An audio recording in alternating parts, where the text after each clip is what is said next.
pretty good agenda. We'll make sure we have a quorum first if we have to vote on anything. We don't have meeting minutes or anything to approve, so we can probably dive right into our two speakers soon after we have a few announcements. We're going to start today's meeting with a land acknowledgement, and that is going to be read by our newest board member, Joanna Rosa-Saenz. So Joanna, are you here this morning? Yes, I am. Thank you, Drew.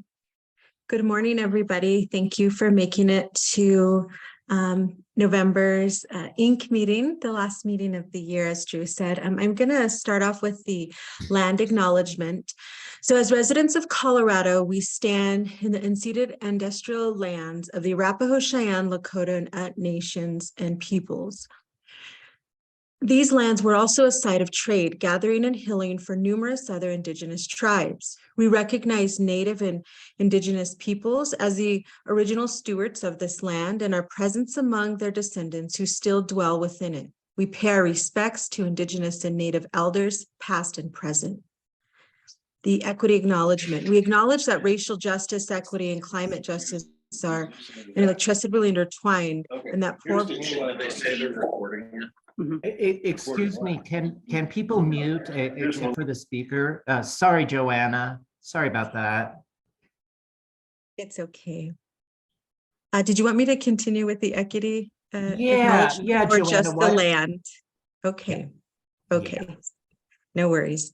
So the equity acknowledgement, we acknowledge that racial justice, equity, and climate justice are inextricably intertwined, and that the poor, vulnerable, and primary Black, Indigenous, and people of color disproportionately bear the burden of the climate change impacts and environmental injustice due to lingering effects of systemic discriminatory practices. We commit to doing our part to ensure that when taking any action to address climate change and create a regenerative future, we will respect, promote, and consider our respective obligations concerning all aspects of equity and strive to create a system in which everyone can thrive. Thank you. Thanks very much for that. Thanks for that, Joanna. I think we're going to go right to committee reports, and I think we only have, let's see, we don't have Parks and Rec. Is that right, Maggie? That's correct. We haven't had a meeting. Yeah. Let's go to ZAP with Christine and or Ian Tafoya. Christine O'Connor or Ian Tafoya, are you on? And would you like to talk about your last committee meeting for zoning and planning? This is Christine, and I was just going to announce that next Saturday, the 19th, we are going to hear from two councilwomen, Councilwoman Sandoval and Councilwoman Kanish, on some proposed charter amendments regarding the Board of Adjustment. And I don't know if you've been following this discussion. It started about a year ago, and they are in phase 2, and I don't have the details. So that'll be at 9:30. That's great. And we have invited the city several times to discuss, to give us an update on advancing equity in rezoning, but they don't seem ready. There was a change in leadership, I guess, and they're not ready again. So I think Ian and I are going to run a discussion of that without the city at the end of the meeting. Okay, great, Christine. And then I think, Joel, do you have a report for the Transportation Committee meeting? Just briefly, we sent out the agenda or the schedule, for 2023. So we'll be meeting, continuing our pattern of meetings on the second Thursday of alternating months, starting in January from 6 to 8 p.m. And we're going to stay via Zoom in 2023. We had a couple topics we were hoping to get in by the end of the year, but they said they weren't ready. So we have them lined up for January already. So hope to see everyone there. And I'll be refreshing the list that we send announcements out to with the R&O changes as re-registration comes around. Thanks. Great, great. Thank you, Joel. I think that's the extent of the committees that we have reports on right now, unless I'm forgetting someone. I'm sorry. We have climate and sustainability. How could I forget? Probably our one of our most attended committees. Does somebody, either Keith Meyer or Jane Potts, want to give a report on that committee? This is Keith. We don't have anything to report other than we're working on some stuff for the spring to do with having some discussions with candidates on elections as they pertain to kind of climate, open space, and sustainability issues, and trying to make those robust forums before the April elections. And I'd like to add, thanks to everyone who worked on Waste No More campaign. It was a big success. Great. Thank you, Jane and Keith. And yes, thanks for the mention about the upcoming elections. That's going to keep us all at Inc. very busy next year, if not before then. I think that is the extent of the committee reports. I want to announce that we have a new, hopefully reinvigorated, re-energized education committee that is just getting going again. And we have a volunteer who I think will be fantastic for that. And that is also our new board member, Joanna Rosa-Saenz, has volunteered to chair the education committee. We're so grateful for her to step up and do this. That committee has been moribund, I think, for several years. And I think it's a very important one. So Joanna, would you like to say a few words about your vision for what an education committee at Inc. might do, or what you see, or maybe you need some help or volunteers? Would you like to speak, Joanna? Thank you, Drew. Thank you so much for the opportunity to jump in this education committee and just reinvigorate it. I would love to open up this platform to other members of the community, city officials, whoever would like to be a part of education. It's very important to have a platform that is open for the voices of the students' parents, something that one of our guests. Joanna, I think you're muted. There. Oh, sorry about that. So it's just saying that it is open for RNO members of the community, just really a place for the voices to be heard of our students.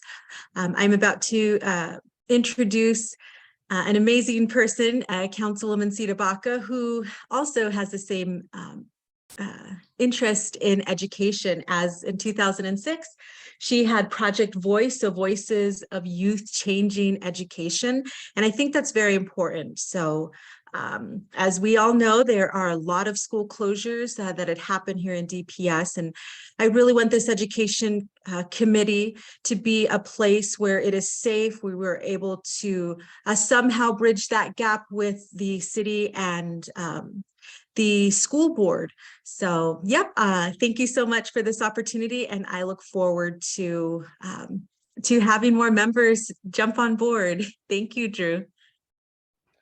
Thank you, Joanna. And I think you're probably going to need some people to volunteer for that committee. So we'll be looking for people to step up if they want to help with that. So right now, I think I'm going to turn this back. I'm going to turn this meeting over to Joanna again, because she has worked to get our first guest today, Councilwoman Candi CdeBaca, to talk with us about accountability and transparency in the city budget process. So I'm going to stop sharing my screen And we have like probably, I'd like to give an hour to this, but we have a second guest, Paul Kashmann, coming. To be a little fair, it's 9:12. So we might let, Candi go over a little bit, but we want Paul to be able, he has to leave right at 11. So we'd like him to start just after 10. But we want to give you all the time you need, Joanna. So Joanna and Candi, why don't you take it away?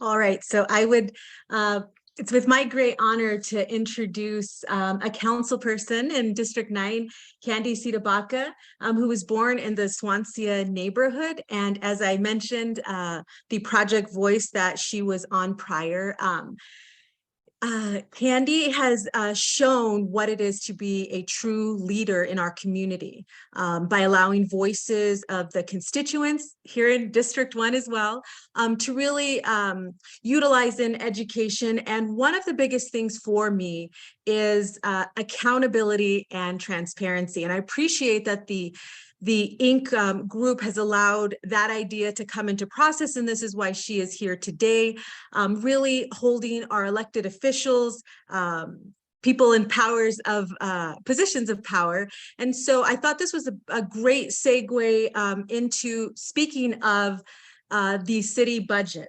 I would like to curate this as more of a panel and respect that Councilman Kashmann is going to be on. And so I would like Councilwoman CdeBaca to just give us a little idea of what that budget process may look like for next year, because I know this year there were a ton of amendments, but also with that, the constituents and everyone just asking questions in regards to that. And I just want to thank you, Councilwoman CdeBaca, for coming this morning, for being a part of this, and I will hand the mic over to you. Awesome. Hello, everybody. It's good to see some friends on here.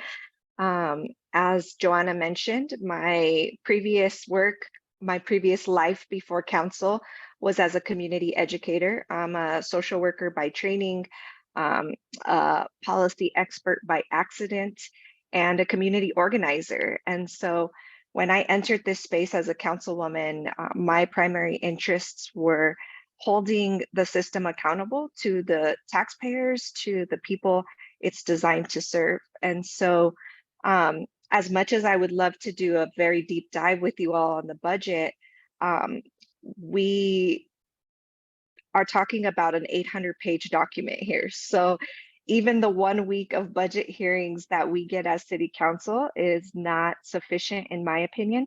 But what I believe as an educator is that the people should have the power to use the tools so that they can demand more transparency and accountability. Currently, I believe that the budget is the budget process is probably one of the greatest highlights of our imbalanced power structure in the city of Denver. And I say that because council has two jobs. And the first job is to make/change laws as the legislative branch of government. And the other job is to pass the budget.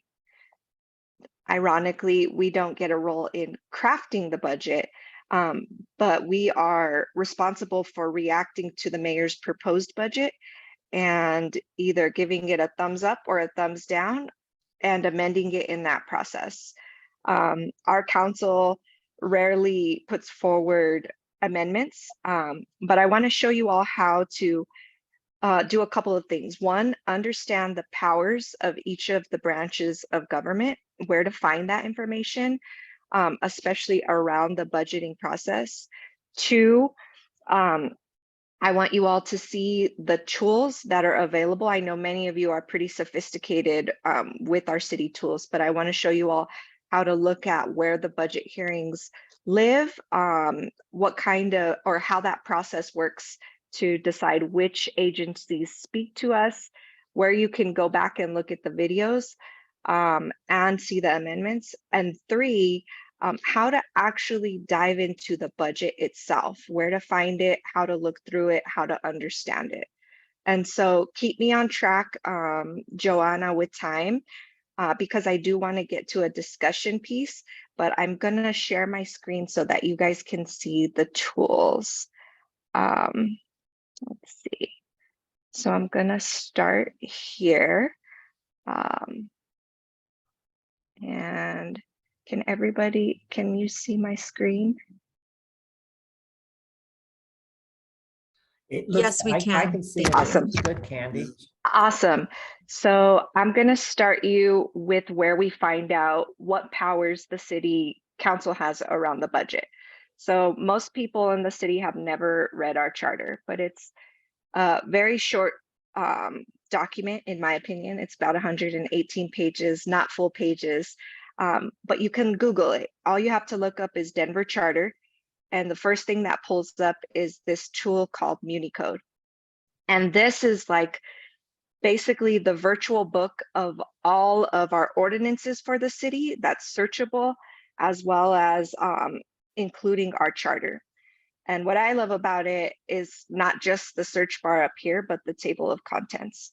And so if you're ever wanting to read the charter, you would go in the table of contents here to title and drop that down and make it bigger until you see this subtitle charter. And these are the sections, these articles 1 through 11 are the sections of our charter. And so in it, you can click down to City Council and see what City Council has the power to do.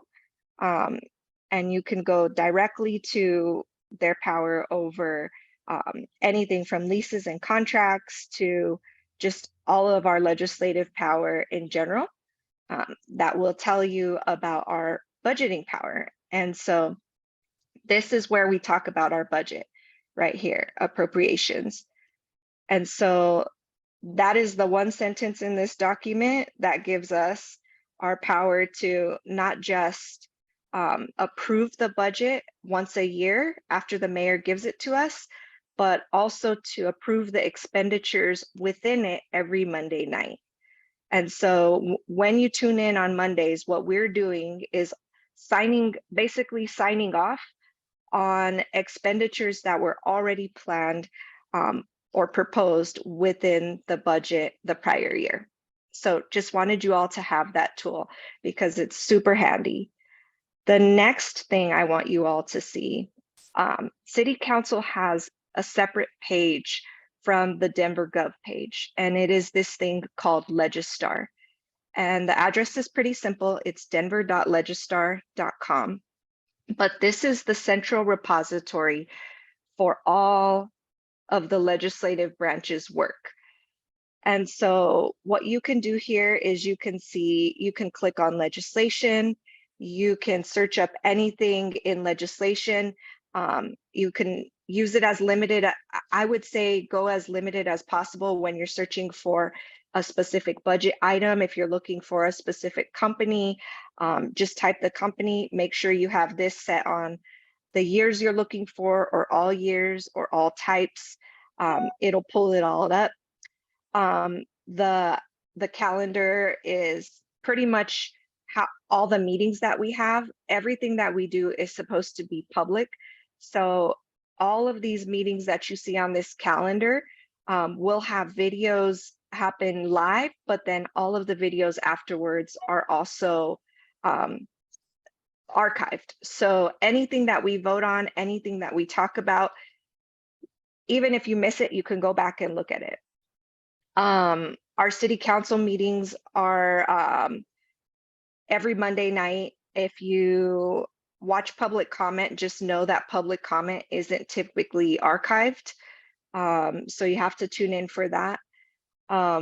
This is where you can see your council members and reach out to them and get their direct email addresses, but you can also look up their sponsored legislation. So you can see which council member sponsored different things, including different amendments. The committees is where we will find budget work. So we bust our budget hearings out into their own committee. And this is what this will be named budget hearings. So you'll click on that and you will be able to see the full list. And don't forget, these are all tabs to toggle back and forth between. So make sure you're on calendar when you're looking at it. But this will show you all of the budget hearings that we had for the 2023 budget. And over here off to the right, you can see the archived videos attached to them. So you can go through them if you're looking for a particular agency. And right underneath each thing, it'll tell you what the topic of that session was. So you've got the Denver Fire Department right here, the Denver Sheriff's Department. And when you click into each one of them, they'll have their PowerPoint presentation that they shared with us. And I find the PowerPoints that they send us to not be super helpful when it comes to real accountability and transparency. One of the biggest issues is that we as council members don't select what hearings come to us. So the council president determines what agencies will present to us throughout the week. And this is not an exhaustive list of all of our agencies. We kind of cherry pick which ones we want to hear from. And the presentations that they give us, the PowerPoint presentations, in my opinion, are often a lot of fluff. If you've ever been on a board or in a stakeholder group that reviews a budget, the best practice for doing a budget hearing would be literally going through every line item one by one for that particular agency or entity and discussing it in that way. Our presentations are not like that at all. They typically are an overview of what the agency does, an overview of how they slice their pie of the budget and what new things that they're requesting. They call them budget expansions, but it's never contextualized in the larger budget. If you are the kind of person that just wants an overview summary, that happens at the very beginning of the budget hearing sessions. So you would click on this one here where it says budget overview, and you would be able to click into right over here on the left, and you would be able to see a budget hearing link for a presentation. And so this will pop open a budget overview document. I don't know if it clicked over for you. Let me click to the presentation. It makes me change screens, sorry. So this is what our overview presentation looks like. And like I said earlier, it's an 800-page document, our budget. And so to get a 55-slide PowerPoint to give us an overview of 800 pages is challenging when it comes to transparency and accountability, because it doesn't go into the depth that we typically need it to. And the turnaround time of when the budget gets released to these hearings, to the passage of the budget, is probably a couple of weeks. So that means that council members are expected to read that 800 pages in a week before the budget hearings. And then in a couple of weeks after the budget hearings, we're supposed to have our constituents respond to it. There's not really a response period for constituents to have real feedback in the budget. After we get these budget hearings and see all of the pretty slides, we have an opportunity to write a letter to the mayor, a friendly letter, highlighting where we see gaps in the mayor's budget. And we are making friendly suggestions to the mayor about what we would like to see from our perspective to fill those gaps. The mayor has an opportunity to either approve those things or reject those things. he responds back in a letter with his response. And council then has another opportunity after something gets rejected to formally amend the budget when it comes to us for a vote. As I mentioned earlier, it's not tradition to go against the mayor's budget or against the friendly letter if our requests get denied.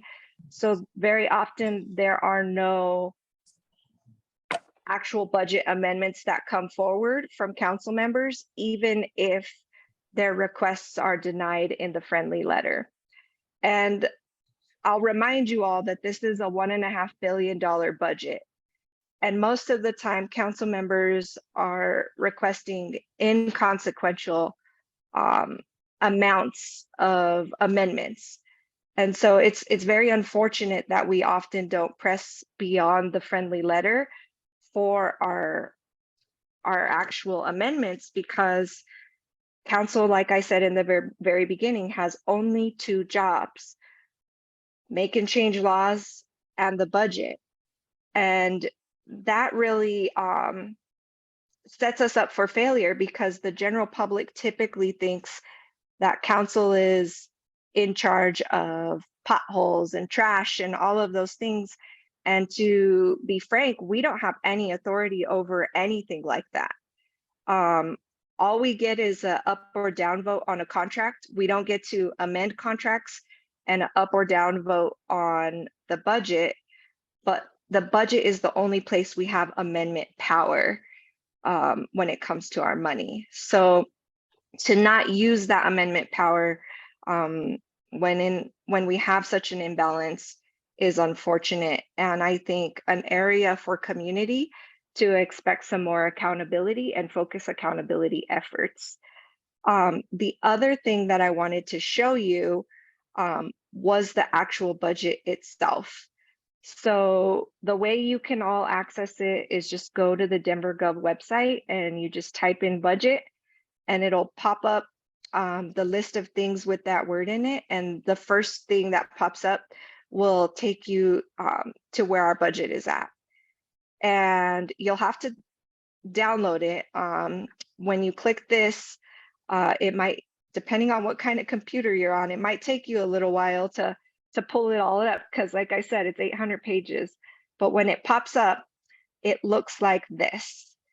And what I like to do with this document, I've spent a couple of years trying to figure out the best way to teach people how to read this document, because it's unrealistic to expect my constituents to read 800 pages, even though I try to read them every single year. But the best place and the best way to navigate this document is to do Alt-F, Control-F to search the document. And I first want to show you guys the budget. So I type summary so that, table of contents. I type summary so that you guys can see the table of contents. This is, I would say, the summary here and everything under budget summary is probably the lightest or most chewable bite of the budget. But what I like to do is get into the specific agency budgets. So it's important to know the grants and how all the fund structures work. But the thing that I find constituents care about most is the specific office budgets. And so if you scroll down a little bit further, you're basically getting into the second half of the budget. It starts at page 400, typically halfway through. And this is where we break down every single agency's budget and show it to you in a couple of different ways. So we can go to aviation here, or actually let's go to host. Councilwoman, I have a quick question. We have Yeah, a go for it. question in the chat. How much time was spent by the mayor's people in creating the budget? Do you have that answer? Yeah, absolutely. So what we're told, and we only can verify this by asking people in the agencies.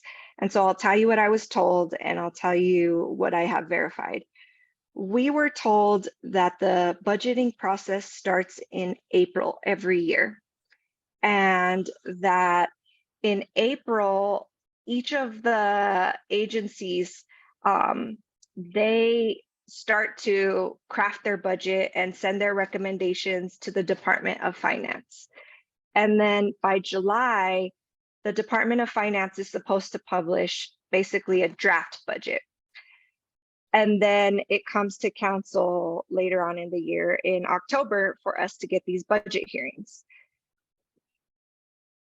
What I have verified is that agencies do not actually have internal processes with their employees to create the budget. If there is an internal process happening, it is with the Department of Finance and the head of an agency and maybe some managers. And instead of flowing upward from the agency, it typically flows more downward from Department of Finance, telling the agency what their budget is. And so we have not confirmed what the process is. It's not something City Council is allowed into, no matter how much we have tried. And in July, what I have found is that we're not actually getting a draft budget that is comprised of the work the agencies have been doing since April. It's actually the previous year's budget and the same numbers that they post in July. So it's not even useful for City Council when we get it in July, because it's not the new budget, if that makes sense. Does that make sense? Yes, thank you. So just to recap, it's supposed to happen as it starts in April every year. Each agency then crafts a budget and sends to the Department of Finance by July. And then in October, council is supposed to receive it an overview, but that is not happening. Is that correct? Correct. In July, we're getting the same budget from the previous year, and we are entirely in the dark about what we're going to see when it comes in front of us in October. And I mean, I personally feel like council could be trying a little bit harder on our side, to demand accountability from the executive branch of government by demanding that there is at least a draft, a real draft with expansions, reductions in July, so that we have from July through October, not just to read the 800 pages, but to engage our constituents around those 800 pages. I've tried every year to have stakeholder groups go through different sections of the budget and make their recommendations about what they wanted to see expand or decrease. And my constituents or my stakeholder groups get really frustrated that it's such a short turnaround for working people to have to like absorb all of that and make informed decisions about it. And so I think council could be asking for some more accountability in the time that we're allotted to be able to make informed, responsible decisions on behalf of our constituents. I wanted to show you kind of what a section looks like for an agency. So every section starts with the broad org chart for that agency and their mission. And they're all set up exactly the same way, which is helpful. They have their department summary, the services that they provide, and the strategies that they're implementing for their department. And once you get past all of the words, I like to skip to the numbers. You will, sorry, my computer's going slow because it's 800 pages. you'll get down here to budget detail. And this is what I like. And don't get confused, because in the budget detail part of this, they'll show you a couple of different ways to look at the numbers. So you'll be able to look at the broad overview here with just a few lines where it breaks it up into just a couple of the broad departments. But then it'll go into more detail, and it can show you by the departments within the agency. So it breaks it up into a more granular description of how we're spending money. And my favorite part are the comparisons to previous years. So you'll get to see side by side 21 through 23, the amount of money designated for each of the departments and the expenditures within each department. This is where I like to do the heaviest analysis on what we're investing in, especially here in my favorite department, host, which is our housing department. From my perspective, housing is the top need in our city. I hear it every day from constituents in a bunch of different ways. And what is always disappointing to me is that the host budget is at about 2% of our city's budget. And that 2% is an increase in my time in office. It was even less prior to that. I think when I first came into office in 2019, we were at 1%.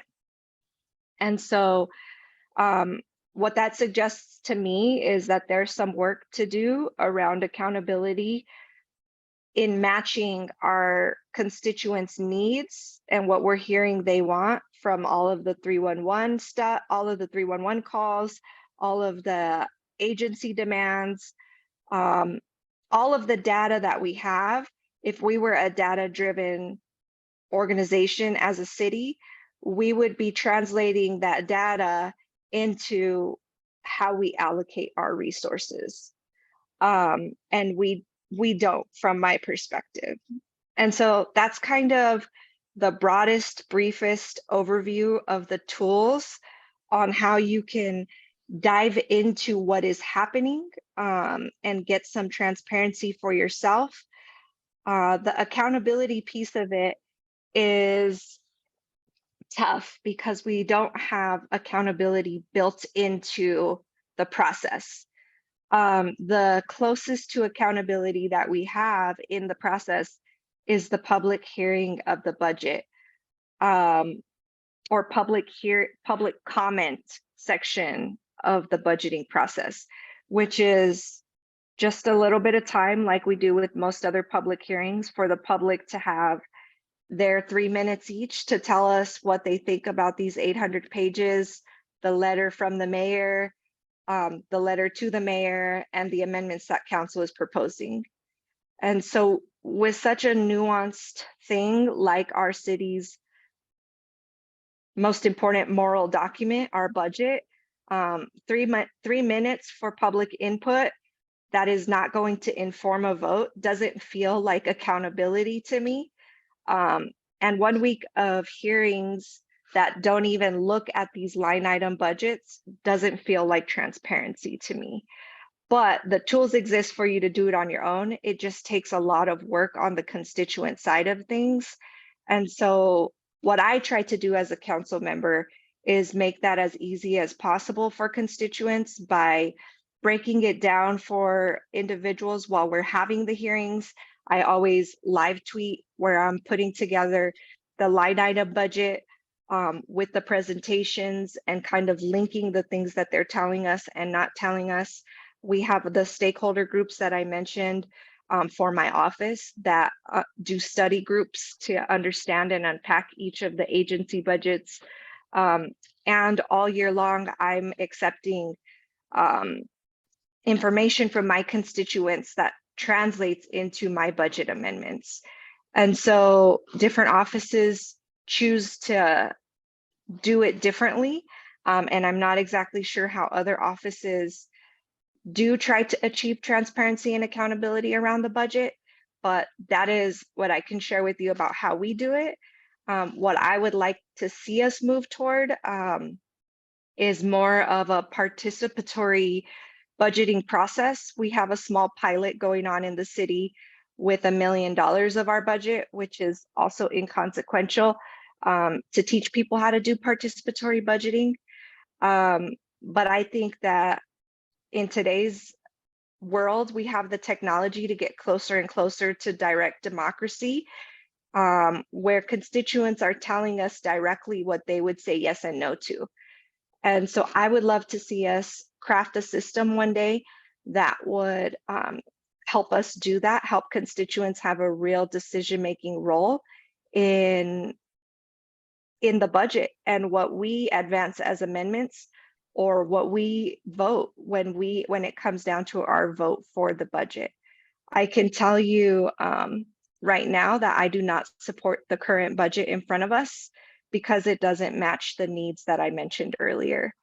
And I'm happy to share more about any of those pieces, and we'll turn it over to you, Joanna, to take us into the question section. Yeah, so we have 3 questions, and I just want to throw it out there. I had a thought because I'm the education committee. I would love to educate any constituents. I've been taking very thorough notes, so I look forward to whoever wants to know exactly how to do this. I will have this little education piece through the education department.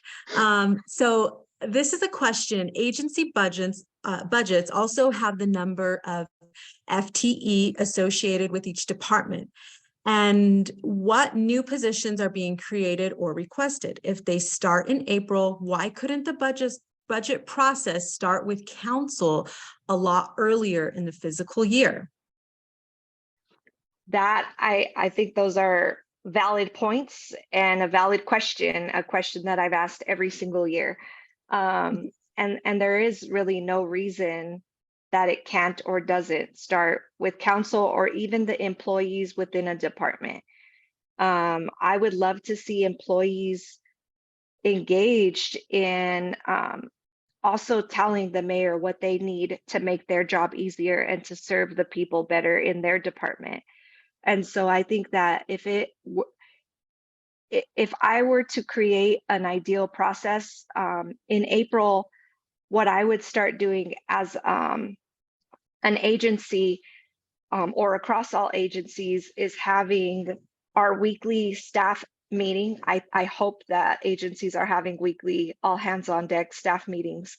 But I would have a section of that weekly staff meeting devoted specifically to staff escalating their own budget proposals and making their own budget presentations to their agency heads about what they need as far as staffing or direct services or innovations. And then they would do that through April and May.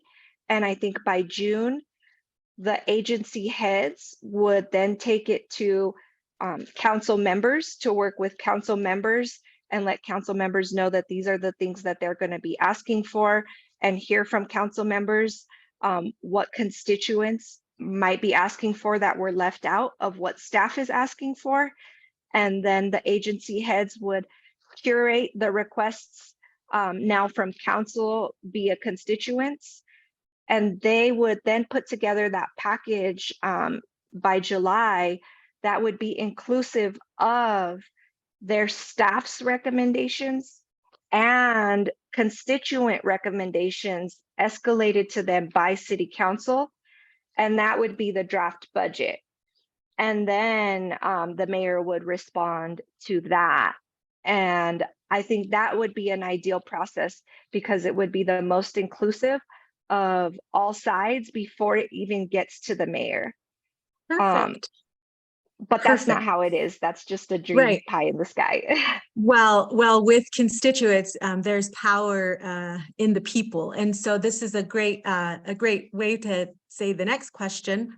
So how can we as citizens or representatives of our RNOs advocate for a change in this process? It seems like council is pretty challenged in this process. What action has council done to ask for more accountability? So I think you answered the first question of that, but what have you done more? And I know you in particularly, I definitely see a lot of nays when it comes to that budget proposal. And do this in the middle. I'm sorry, if we could please mute ourselves. Thank you so much. Thank you.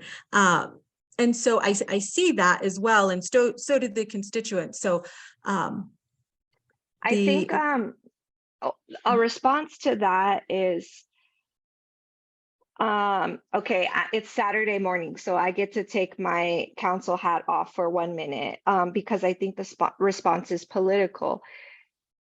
We don't often, ask council candidates about this type of thing when they're running for office. Like we get so hyper focused on the what rather than the how when we're interviewing candidates at forums or for endorsements, that we end up with council members who will say all the right things about the things that they stand for, or the things they'll support, but then the how is completely ignored. And transparency and accountability it's not an issue, it's the how, right? And so when you're interviewing candidates, when you're working with candidates, before you even elect them, before you even decide to help get them elected, it's important to understand how they would do the job, because nobody's doing their job wrong in the current process. Everybody is following the letter of the law based on one person's interpretation of it. The charter does not stipulate the how. The charter stipulates when we get the draft budget, when it needs to be passed. That's it. And so what council often does when they want to see the how codified is they will complement a charter section with an ordinance that describes the how. And so one of the things that council could be doing is outlining the process for how they would like to be engaged in the budget through an ordinance. Because right now it's kind of based on a handshake, right? Like the mayor says, we're doing this in good faith. The letter is in good faith. None of it is formalized. The letter to the mayor is tradition. The lack of having a real draft budget in July is problematic, but council will not go against the mayor to say, no, we want to see the actual thing, the actual draft, not just the previous year's budget. It's more politics than it is an outlined, codified, predictable process. And so what I would encourage neighborhood organizations to do is be selective, very selective and thorough when you're vetting candidates, but also to put that pressure on government itself to go beyond the politics and actually put some of this on paper based on constituent engagement. We do a lot of constituent engagement that doesn't translate to decision making or codified processes. And so Inc. is perfectly positioned to draft your own ordinance of what the process should look like, and then exercise or flex your muscle to get your council members to adopt that process. And that, I think, is one way to leverage the RNOs to be able to do that and make it more accessible and inclusive of diverse thoughts and opinions. Okay, we have 9 more minutes. So another question, couldn't council sit down together and go through each section together rather than take the 800 pages back to their offices to try to digest them themselves? Have you done that? Have you proposed that? I think the perception amongst council members is that the budget hearings are that. To me, it would look different for us to read an 800-page document together. It would be like a board meeting in a nonprofit where you're literally going through the financials line item by line item.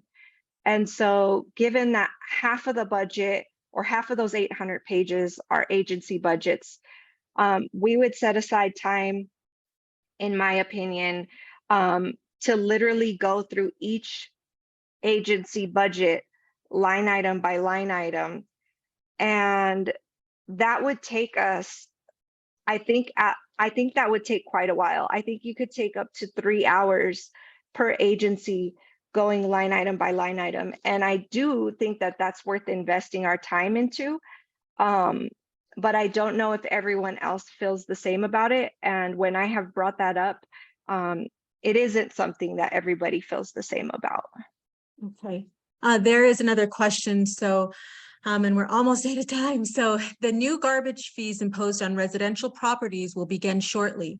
We were told it is not a tax, but a fee. If the city is looking to raise additional funding in the future, will we see an agency like Dottie become a new fee? Could all agencies become fees?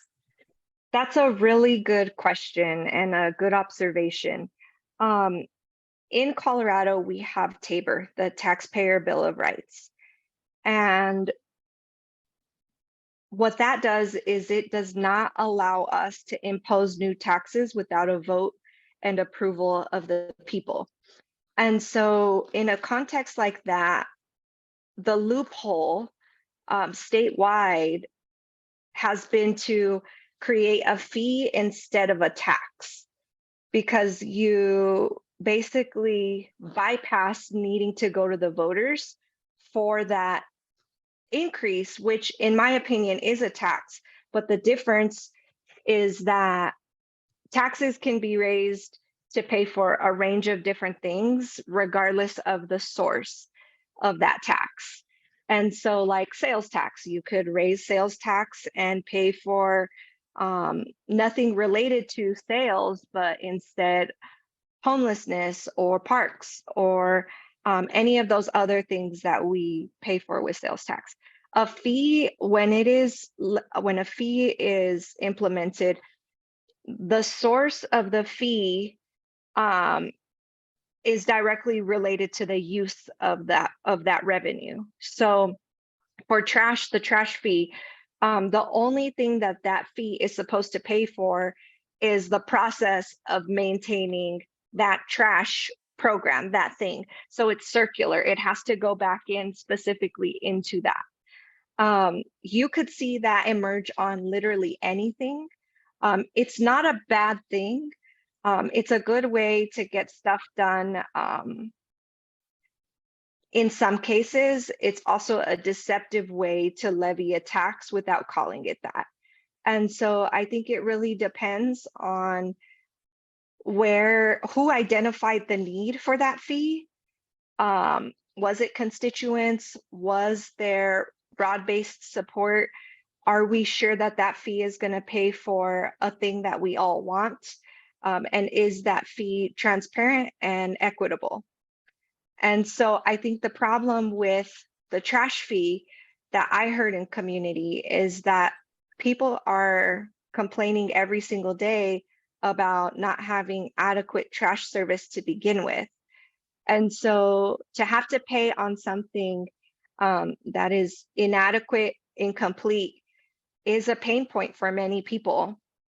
The equitable nature of it also came up as an issue. And so I think that that was one of those fees that should have probably went to the voters. It should have been called a tax and went to the voters, in my opinion. But that is how the fees happen. Yes, it can happen again, and it can happen for anything.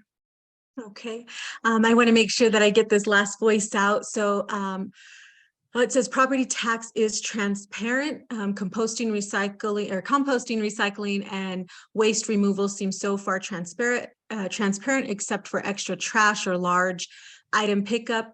Date, which is not transparent. Parks and Rec seems transparent. Police communication with our neighborhood has been good.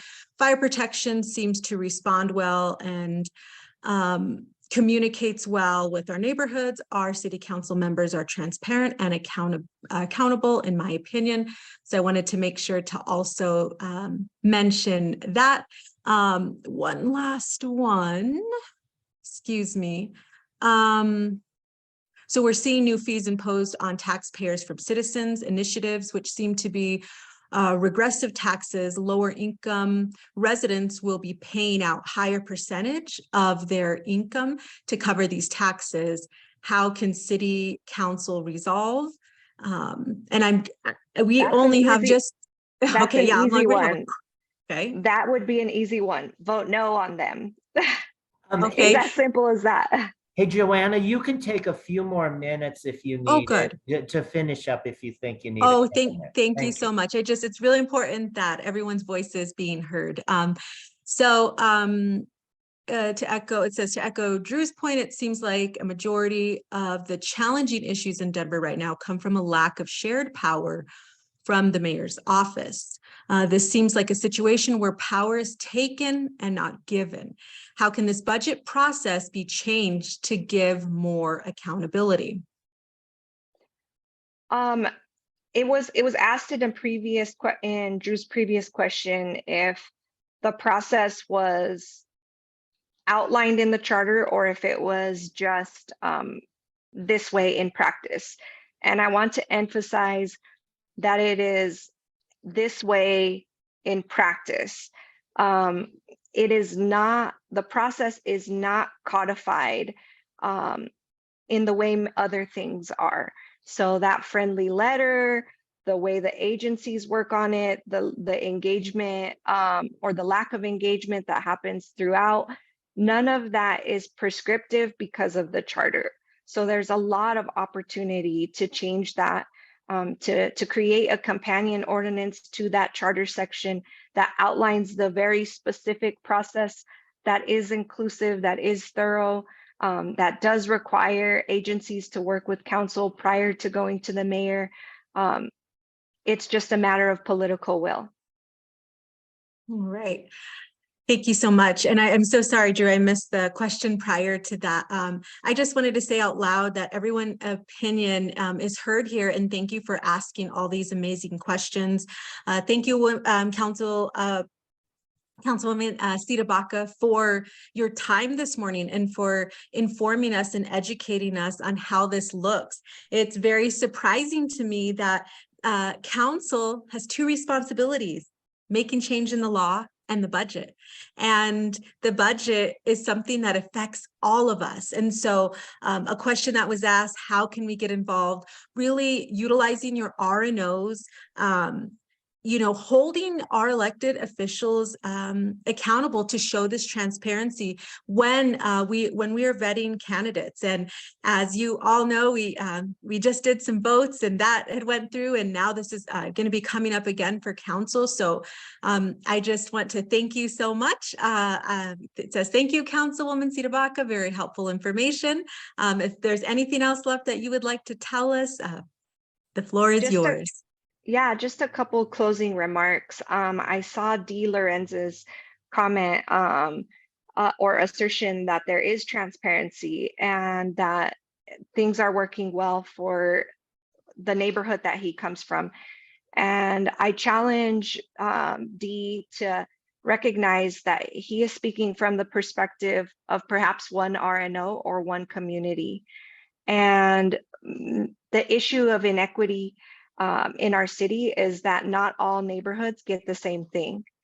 And so what I challenge people to do is to find out what happens across neighborhoods in our city, especially the most marginalized, and to understand that people have different levels of privilege to participate at different degrees. And not everybody has the privilege to participate to the fullest extent possible and track all of those hearings for 8 hours a day in 1 week of the year. And so in order to make the process equitable and sufficient for all neighborhoods, it does require us to think differently about what access means. And I hope that these neighborhood organizations that are part of Inc. do that.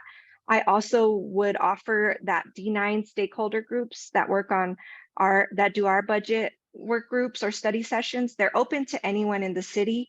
While you will have to take a backseat to my D9 constituents on what is proposed or what is settled on, they are open for anyone to learn and participate and grow with us so they can replicate them in their community. Thank you all for having me, and I look forward to coming back and answering any other questions. Thank you. Yeah, thank you very much, Councilwoman CdeBaca. Thank you, Candi, very much. It's great to see you again. And thank you, Joanna, for hosting this and bringing this great discussion here. I thought that I learned a lot. And I like the way you started out with kind of a general overview of government. I think that was helpful for everybody. So thank you, Candi. So we have as our next speaker, Councilman Paul Kashmann, who is coming today to talk about updating the R&O ordinance. I hope I got that right, Paul. And I think this is very germane to Inc. since our very structure is related. It's kind of based foundationally on R&Os. And R&Os, I think began in the 70s. Michael Henry will correct me, but they've evolved over time and some people think they need some updating. So Councilman Paul Kashmann, are you with us this morning? Yes, I am. On my screen, I'm sitting right next to you, Drew. Okay, it's good to see you, Paul. Good morning.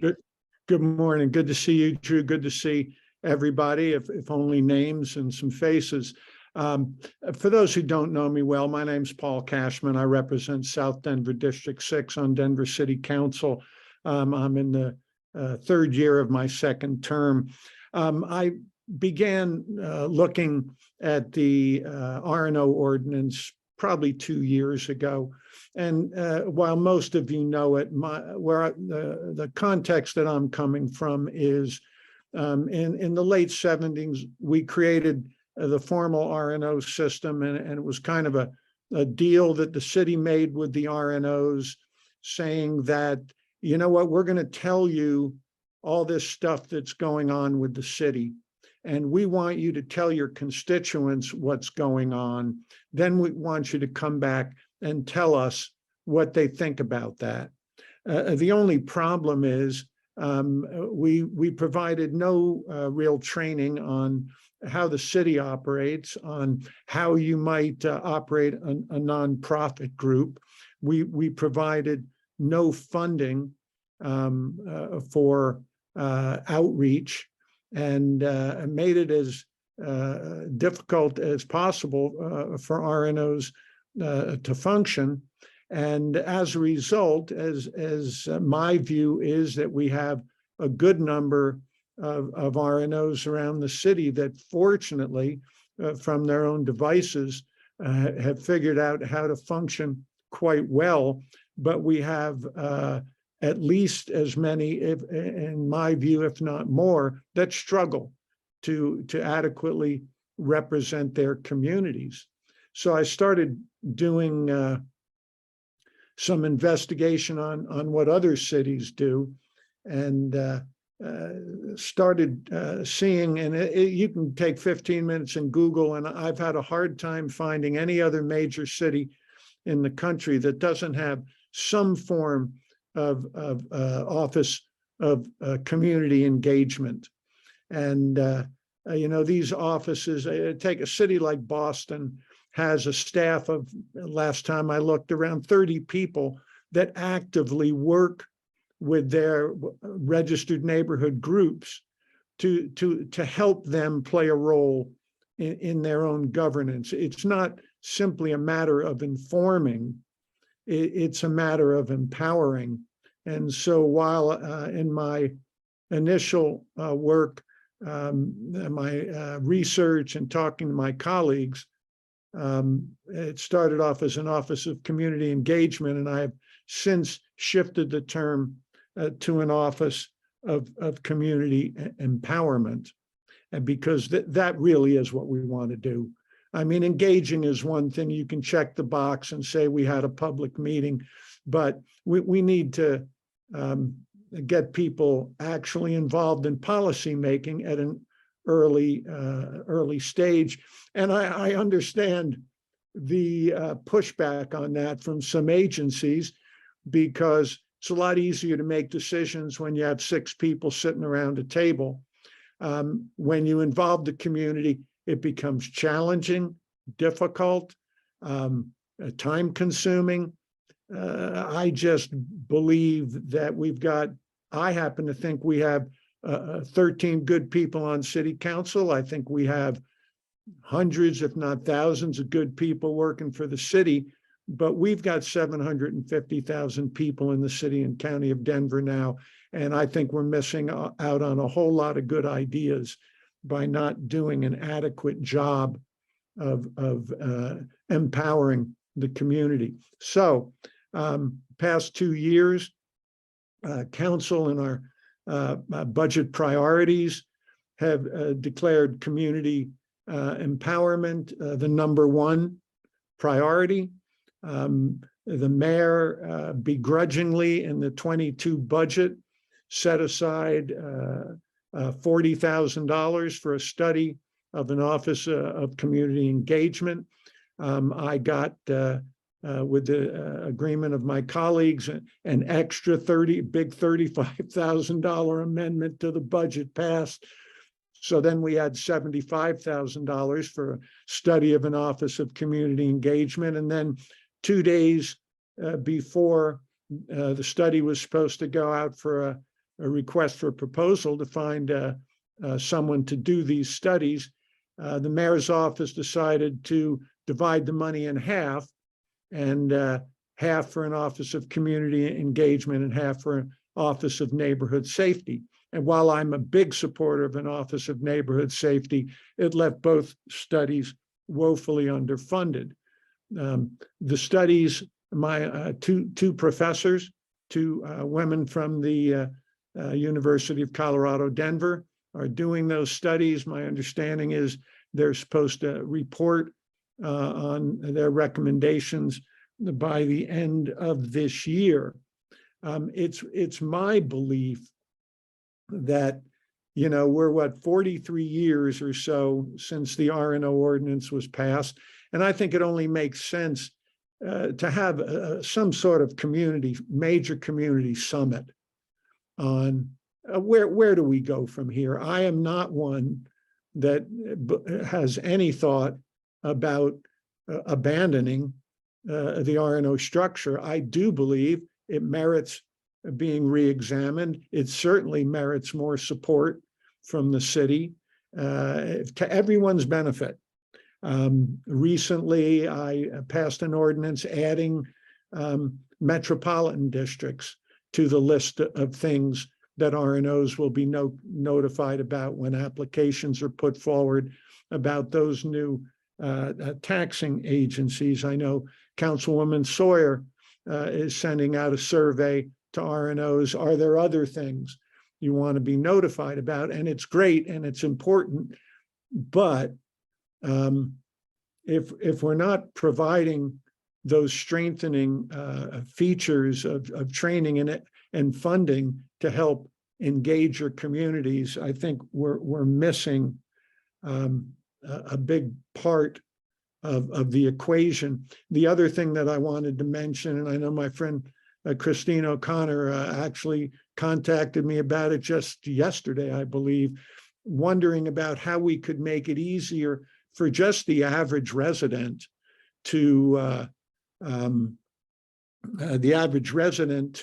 find out about what's going on in their community rather than have to rely on the R&O.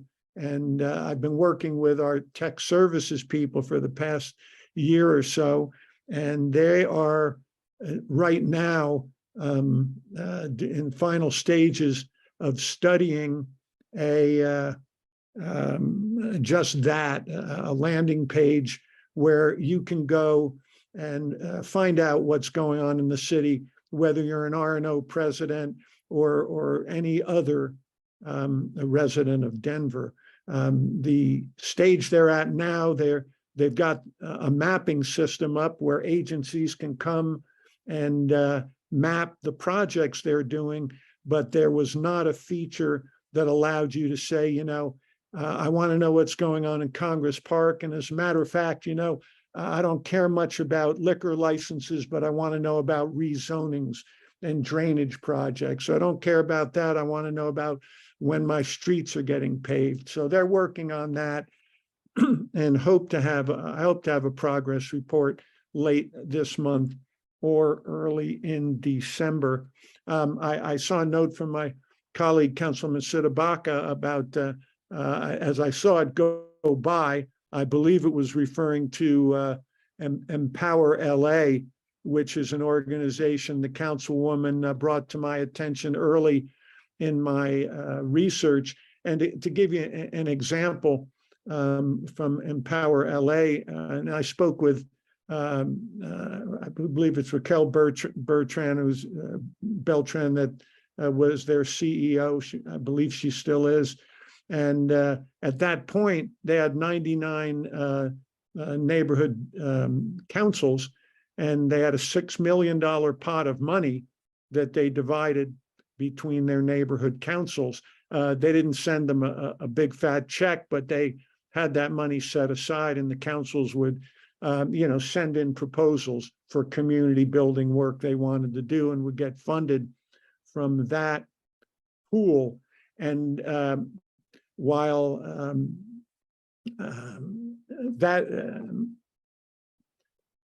that pool of money in LA is now being divided further, not just to their resident councils, but to any nonprofit that's doing community building work.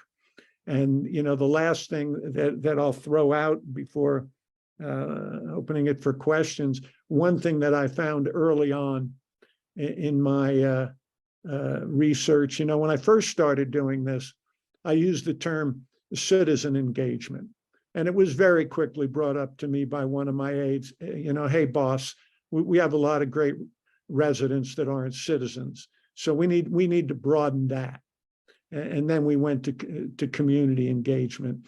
And as I started talking to Boston and New York and LA and Portland and Seattle and San Antonio and New Orleans, everybody came to the realization that by and large, over the years, resident councils, RNOs, whatever you're calling them, had become the bailiwick of largely white property owners. And, you know, the realization was that is a small subset of most large cities. And we needed to expand outreach into traditionally underrepresented communities. So where I'm at is I'm waiting for the results of the survey on the Office of Neighborhood Engagement. I'm very hopeful that the mayor will decide to go out with a legacy of supporting the RNO system and stand up something that helps us better support the RNO system. If not, I'll look to get together with my colleagues to figure out an alternative path forward. Great, Paul. Thank you, Paul. So I think we have some questions that have come up. Troopty, you have a good question in the chat. I might just call on people to speak. Troopty, do you want to expand what you mean about the gatekeeper responsibility? Yeah, yeah. Hi, thank you. Hi, Hi, Troopty. Paul. Hey, Chucky. Yeah, this was both of these topics were really important. I haven't been able to get on this call in a while, so I'm so happy to be here. Paul, what I had said, and I was kind of acknowledging what you were trying to do, which is to take away the gatekeeper option from RNOs. And by that, I mean that burden of being able to share everything that comes out. I'm, the president of Sunnyside, and I see all of these notifications. And our challenges are that they come in formats that are very difficult for us to share. We don't have, easy ways possibly to share. And so us not having to do that would be better if folks can, go find all the information that we would otherwise get and get it themselves. The other thing I wanted to ask, and it's kind of related to this, was, and you guys might be thinking about this, but the technological support and tools we need that currently fall to individual RNOs to make up or find, and some that are funded, some that have money, people support, others where that doesn't happen. There's we, in trying to find an easier path to website, came across a tool called Member Toolkit. And I know Baker currently uses that. We're moving to that ourselves. It's going to cost us about $900 a year, but I'm wondering whether we can work with something like Member Toolkit on a citywide licensing fee so that this platform is available to all RNOs.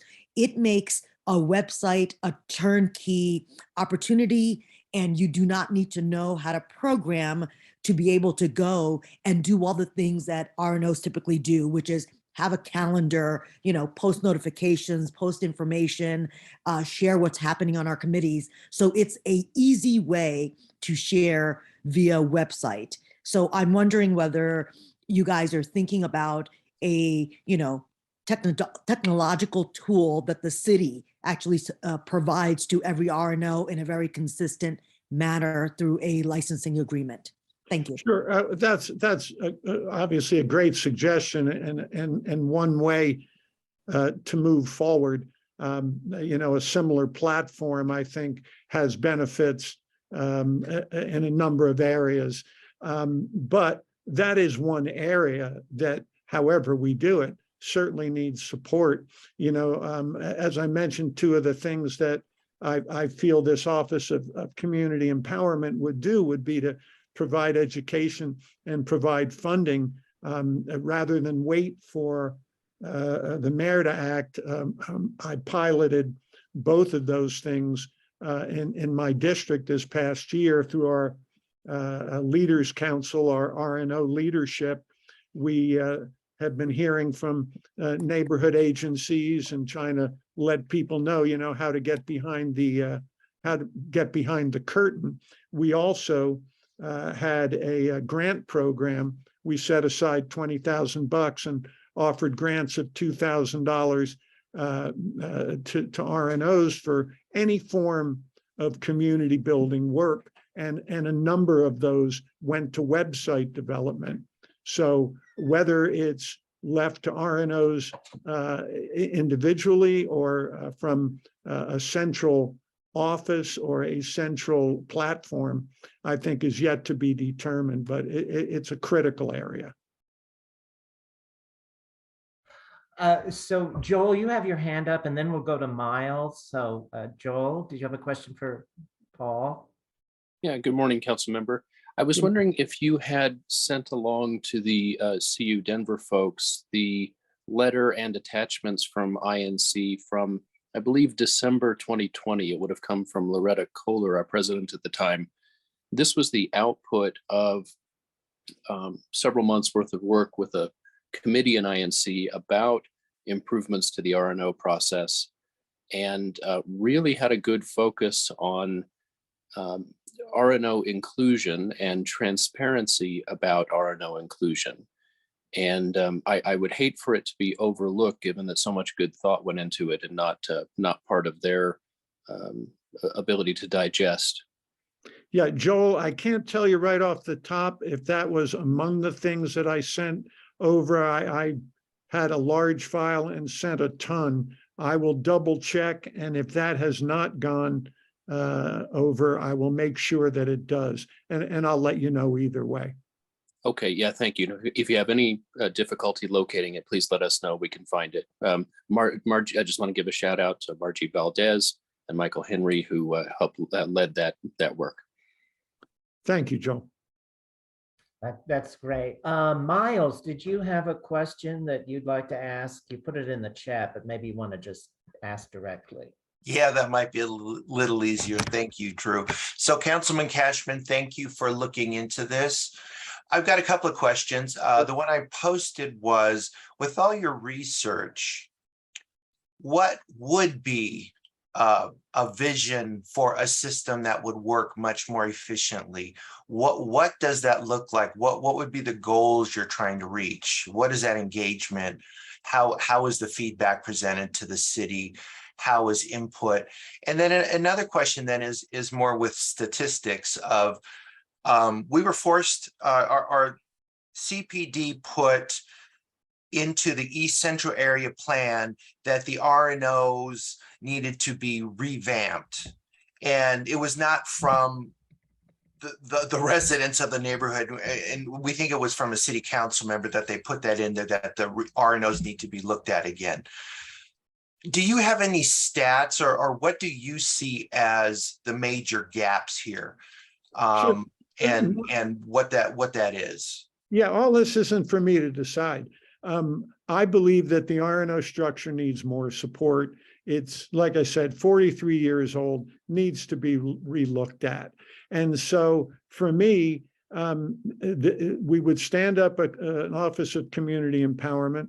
We would convene a summit of RNO people, of other nonprofits, of city staff, and we'd figure all this stuff out. As far as what do I envision?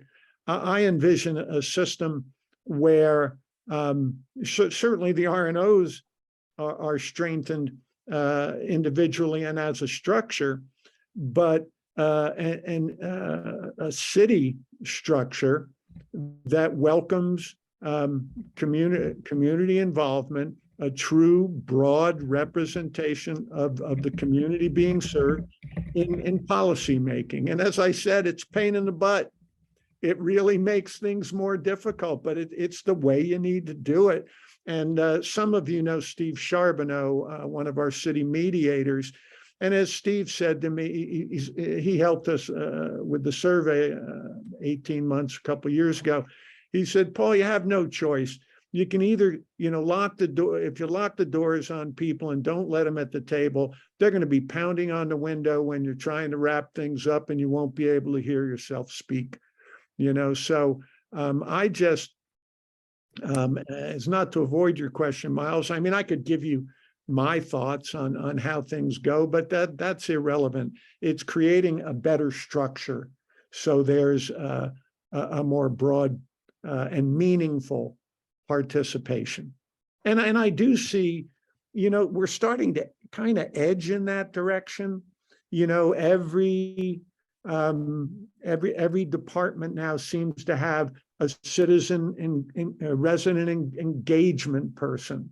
But when I talk to people who work with those agencies, it seems like every agency is working in a different manner and has a different focus.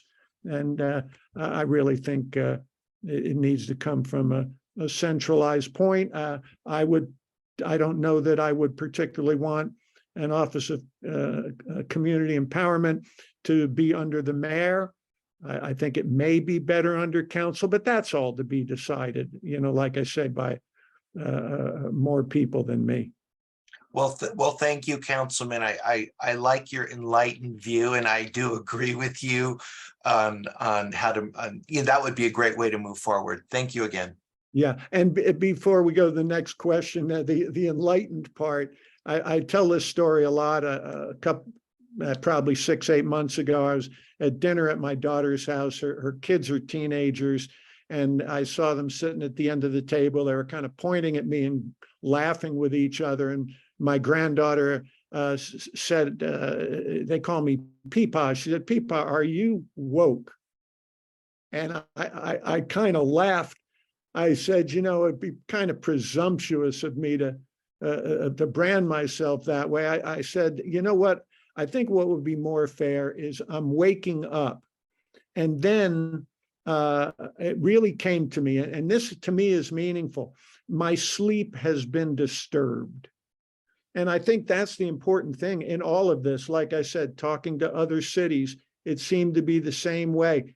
From the privileged establishment, the sleep has been disturbed. So now it's a matter of continuing the education process to get to a point of enlightenment, hopefully. That's a great image, Paul. Thank you. I think kind of related to that last question, Lamone Knowles has a question. Sure. I think, Lamone, would you like to ask your question? Yes, good morning, everybody. And Councilman Kashmann, thanks for doing that survey you did a few years back. Was it about 2 years ago? Yeah, somewhere in that neighborhood. So I read the entire document front to back, and I was really excited about the fact that you were actually inquiring all over the city with neighborhoods about what they needed for their RNOs. I'm not sure why you hired the 2 consultants when you already got the information from the people themselves.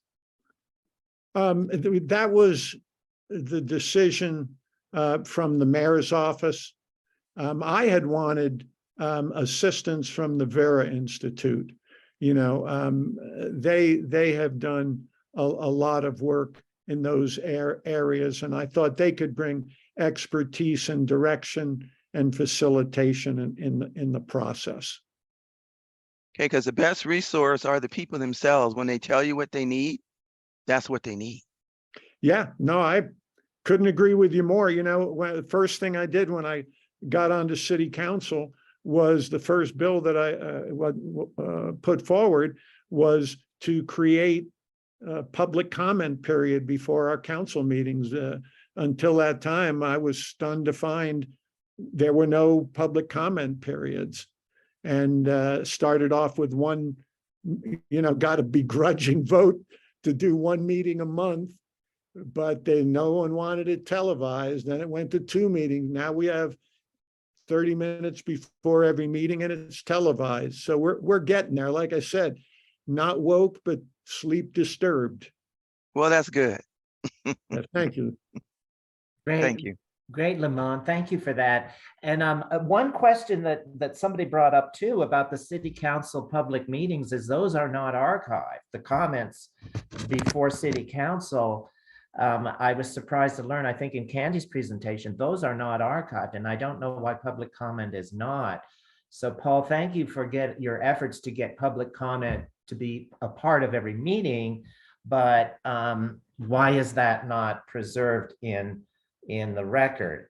I think we have Trupti and Christine. I think Christine had her hand up first. Is that right? Or no, Trupti. Fine, let her go first. No, let Christine go. She hasn't had a chance. I'll go next. We'll come back to you. Okay, thanks, Trupti. Thank you, Councilman Kashmann, and I don't know if Councilwoman CdeBaca is still on, but thank you very much for your presentation as well. I just have a couple of points. One isn't sort of in line with Joanna and the way she ran the discussion, where she made sure to say everybody's opinions are welcome. And I think one thing that I haven't heard in the discussion of RNOs, but should be in the new ordinance or whatever work is going on, is that RNOs have the same responsibility to be transparent and to really outreach to their community. And we have to not allow just, somebody who has 2 people that are interested in politics to form an RNO that doesn't do that kind of outreach. And it's a lot of work, a ton of work. So that's one point I'd like you to think about as you go forward. And the other one, I mentioned this in my email to you, and I know it's a tough one, but having been, or I'm still a lawyer, but having that ability to go through zoning applications, it's an enormous effort. I can hardly do it. I have read the budget. I've read the parks budget. I've read budgets where I see contradictory information. It's incredibly difficult to go through, even with my training and the time that I had to do it. So I am wondering if possibly one thing that could be included in discussion is this Office of Community Empowerment, including a legal team or yeah. ombudsman or people who could help So of course. RNOs navigate, and it may be a dream, No, but it's, Christine, I don't mean to interrupt, but yeah, I mean, that is what some of these cities do, is provide legal advice, you know, to go, I heard the last 15 minutes or so of Councilwoman CdeBaca's presentation and her comments on the budget process. I feel the same way about the budget process as I feel about the R&O ordinance. It needs to be revamped. I mean, you look at Congress, they have a budget office. They have staff that are budget specialists. I mean, we have some bright people on council, but I'm not aware of any true government budget specialists. I mean, we finally beefed up our central staff. We have our own HR person now. You know, we need budget people. I mean, I tell people all the time, numbers are not my forte. I have skills that I'm proud of. Numbers are not my forte. And, you know, I can balance my own checkbook, but looking deep into the bowels of a budget requires a staff. And I think that's an important part of that. But that's an aside from the R&O process. But yes, absolutely. I would expect an Office of Community Empowerment would need to have people who understand the zoning code, who understand the budget and can facilitate for RNOs. Great. Thank you. Thank you, Christine. Trupti, you're next. Yeah, thank you. I'm really passionate about this project. I know Paul knows because I've reached out to him a couple of times about, you know, learning more about this. So kind of I've got a question and a comment. I'll go with the comment first. You mentioned, you know, each agency having engagement people. I think that is a terrible system because those people are working for the agency. They're not working for us. So that's a problem. You know, a point, and here's something we just went to recently. On a large development project, you know, we have a developer, you know, who paid millions of dollars. I mean, tens of millions of dollars, a lobby firm, consultants, and those are the people we are up against with RNOs without expertise, volunteers, and no money. And only very few RNOs can afford to go pay for their own consultant to represent them. So very often I find myself saying, why don't we have someone representing us in the room against all these people with the money? So we're at a disadvantage immediately. So we should not be funding engagement people on the other end to actually be for us. It's really for them. And then my question is, can you speak a little bit more about the pilot? Because I know you guys did the 6-month pilot in your district. Just want to understand what was actually done and what you're finding so far. Thank you. Well, the pilot was in 2 areas. One was in, you know, kind of a basic pilot of a Citizens Academy. The other was in funding.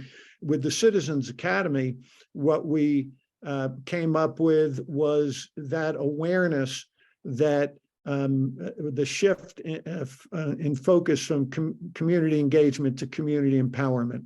So looking back on the presentations we had by city agencies, which I thought, you know, they're helpful, but we're looking for more help in actually shifting that focus to empowerment. As far as the funding portion of it, I believe we had 7 applications come in from RNOs, and they were you know, we funded a variety of community building stuff, which for me, I at one level, I didn't care if it was an ice cream social, a development of a website. We funded a concert in Harvard Gulch Park. I think several were website related. We funded a picnic, an annual picnic in the Bonnie Brae neighborhood. It's like Councilwoman Kinich has been spearheading the first participatory budgeting process. So for me, like I said, I just want to, you build community when something happens where you need the neighborhood voice. You've got names on a mailing list, you've got people who know each other, and you've got a group ready to take action. So that's been my approach. Great. Judy Baxter had her hand up, but Joanna, I see you as the one with your hand up. Judy, did you have a question? Or no? No, it's okay. I really, Trupti covered a lot of what I wanted to say, and it's just that the resources to be able to really know you've got a representative voice in your neighborhood, and actually the skill with which to do it. It doesn't work just to have SurveyMonkey available to you. It's knowing, actually having a registry of who's in your neighborhood. I mean, it's so hard to engage that cross-section and know who you're representing. I've found this very challenging, and we've got some resources, but it's challenging to know how to pull a really good cross-section and have high engagement, and so that we're really representing this. So actually training and civic engagement, I think, would be a really great thing for an Office of Community Empowerment to do, is to help with that. So to do it well. Great comment. Joanna, did you have a question or want to say something? Yes, thank you so much. This is a question for Councilman Kashmann. So first, I wanted to say that I do sit on the D&I committee with Lamone, and she had mentioned in the comments that needs to be included, and I absolutely 100% agree with that, because that affects overall all constituents, also elected officials. I have a philosophy that is step up or step down, and a lot of people, are, as Councilwoman CdeBaca said, they say the right things when being vetted and getting into certain positions. But really, are you taking that action? And just in general, right?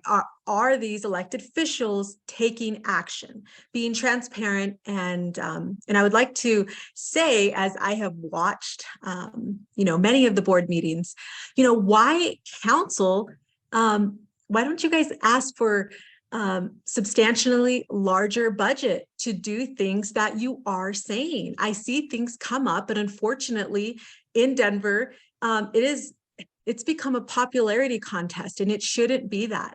I have been a grassroots community organizer for 20 years, just representing the will of the people.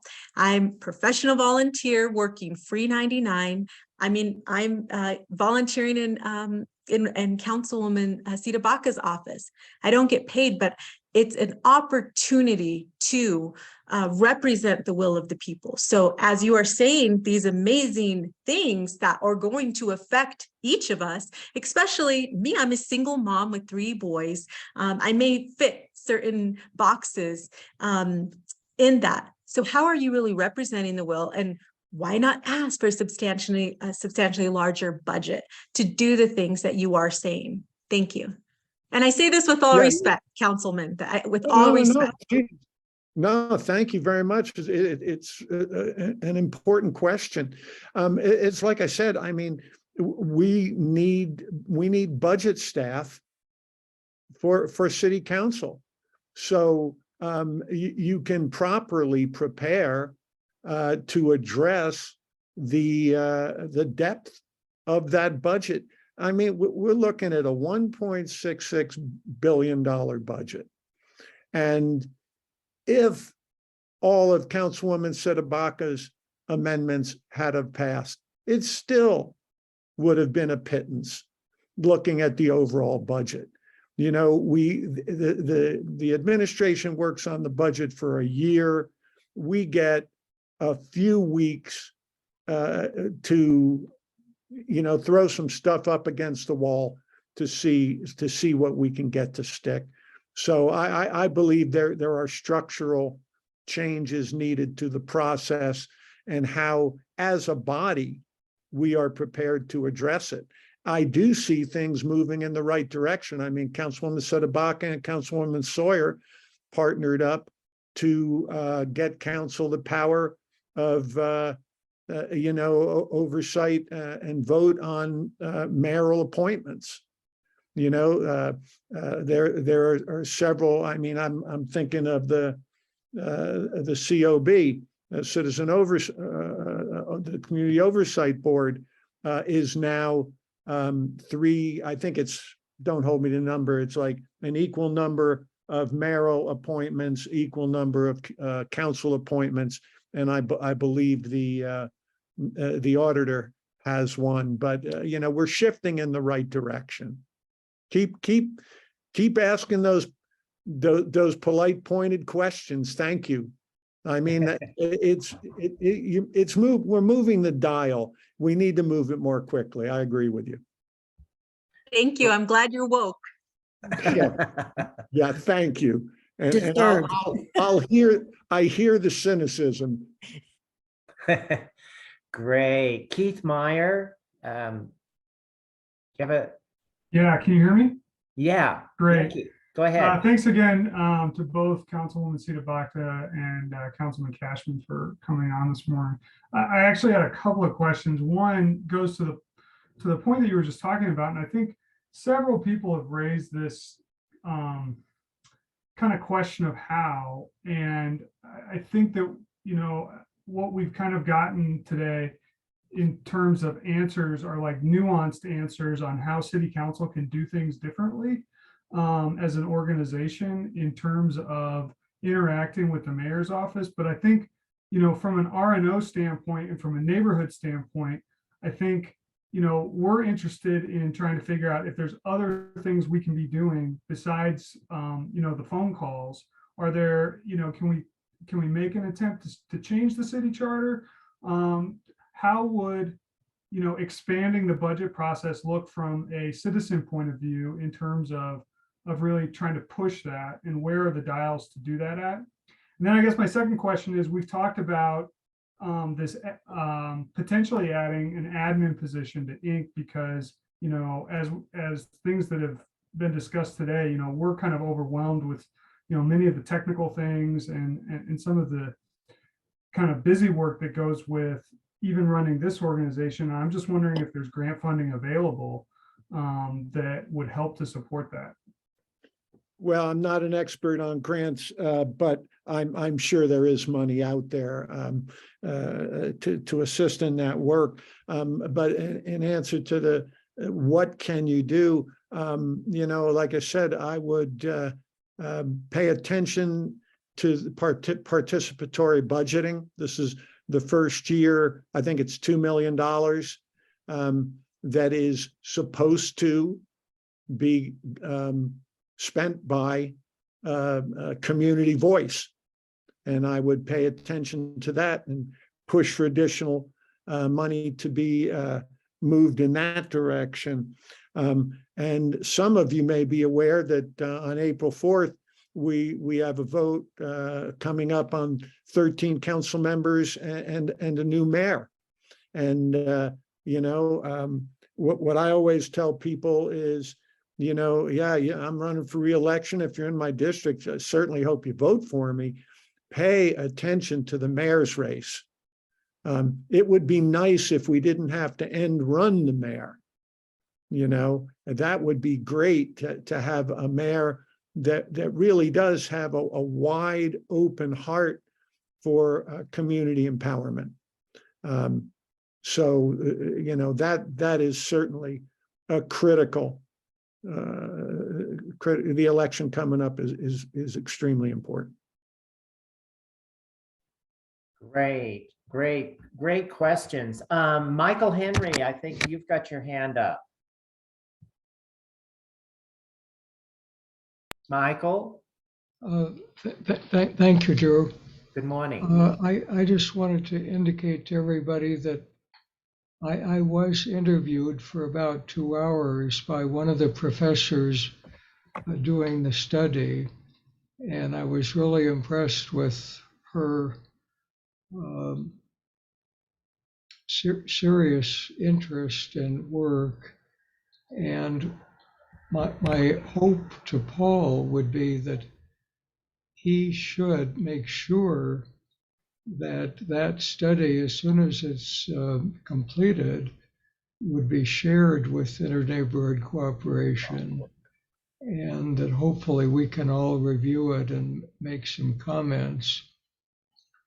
On a second point, I expressed to the professor, and I'm still concerned about it, although I don't have any proposed solution for it.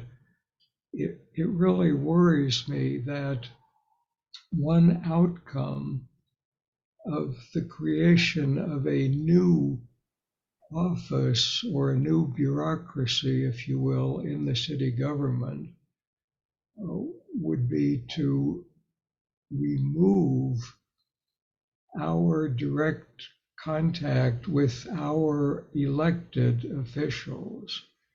And I can imagine some councilmen, certainly not all, but some, when they get calls from constituent residents or RNOs to say, well, here's the phone number for the Office of Community Empowerment, call them. Instead of us having a direct line of contact with our elected officials, whether it's the mayor or city council or the auditor.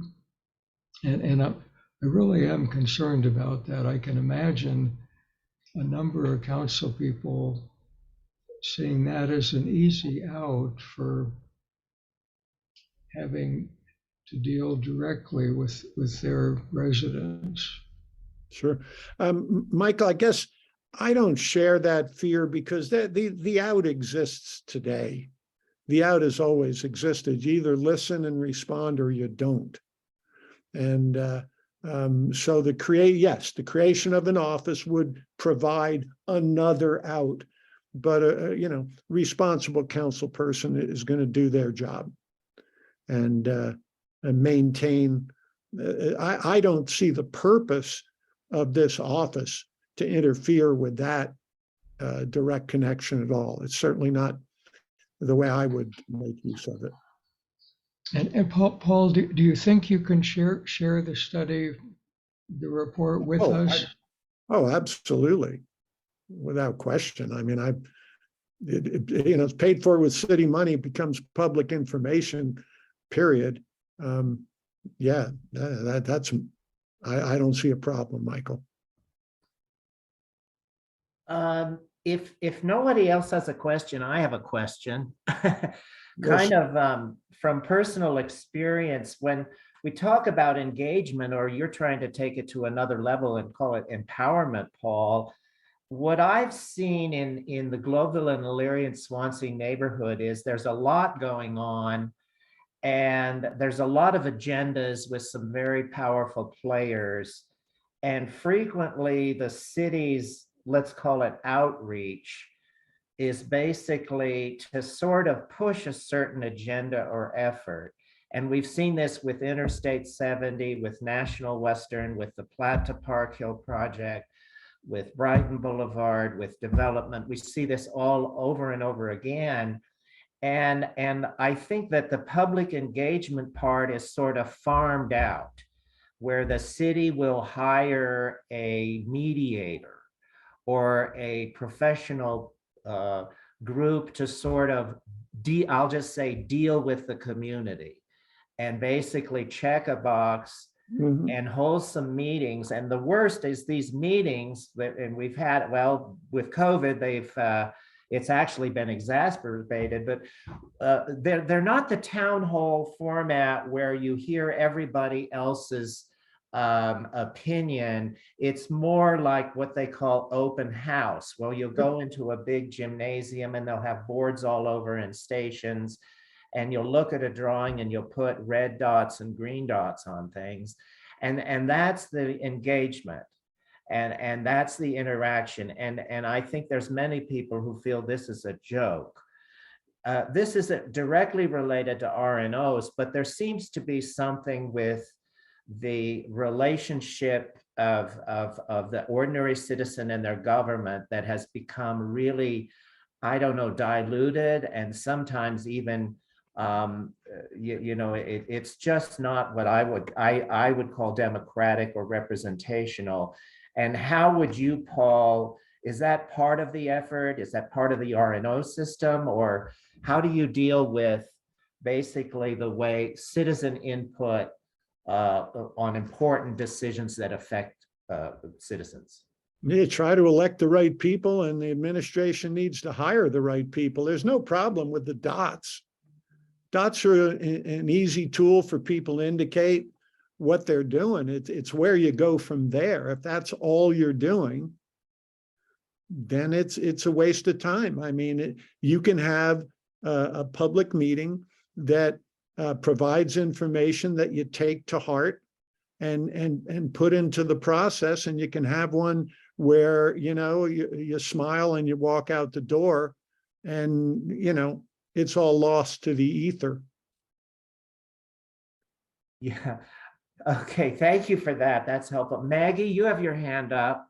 Yes, I wanted to know if there would be any steps taken to prevent, let's just use the word phony RNOs to be established that only have maybe 2 meeting members, and they're utilized to just obtain the information. Sure. How can that be prevented? Yeah, well, I think that would become a moot point if we end up with the website that we're talking about, where any resident can go to get the information. I think the whole discussion of, should there be, and these are just ideas that have floated through my mind as I've looked at this topic. Should there be a difference between an RNO that takes a political stand on rezonings and whatever, and an RNO that just wants to do community building? Just I'm sorry, excuse me. Pass information out and let people do with it what they will. Should a business improvement district be on the same level as a registered neighborhood organization? These are all things that I think are questions that need to be looked at and decided by the community. I agree. And I think that hopefully we'll have something that does do that.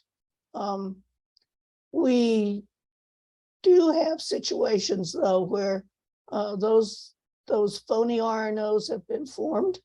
Sure. They've raised havoc throughout the RNO land, and something like that needs to prevent it. I truly agree with what you're saying as far as having a multiple source where people can go and get that information. And I'm surprised we haven't done it sooner. It does make the RNO's life very, very hard.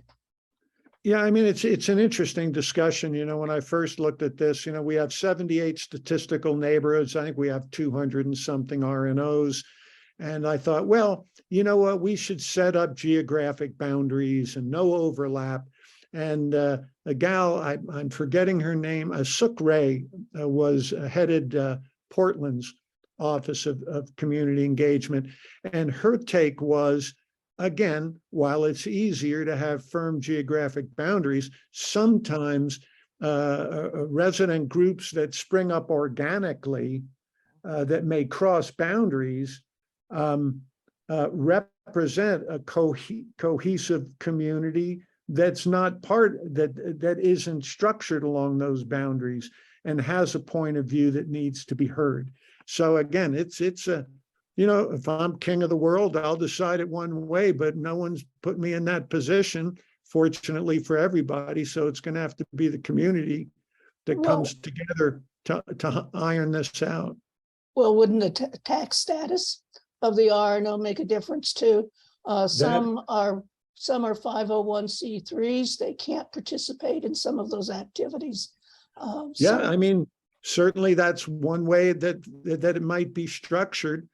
I mean, as I read the RNO ordinance, it says that anyone within the boundaries is a member, but I'm aware that there are RNOs in existence that charge dues, and you're not a voting member if you don't pay dues. So, you know, it doesn't, there's work that needs to be done. Yep, thank you. Yes, Really, ma'am. really great points there. Troopy. Yeah, thanks. Paul, I'd like to go back to your point on the community and Drew's question on community engagement and these open house styles with, you know, pick which one of these options you like best. The problem there is we are given false choices, and it is akin to offering a toddler, you know, broccoli or cauliflower. And you know the outcome is one that you can live with.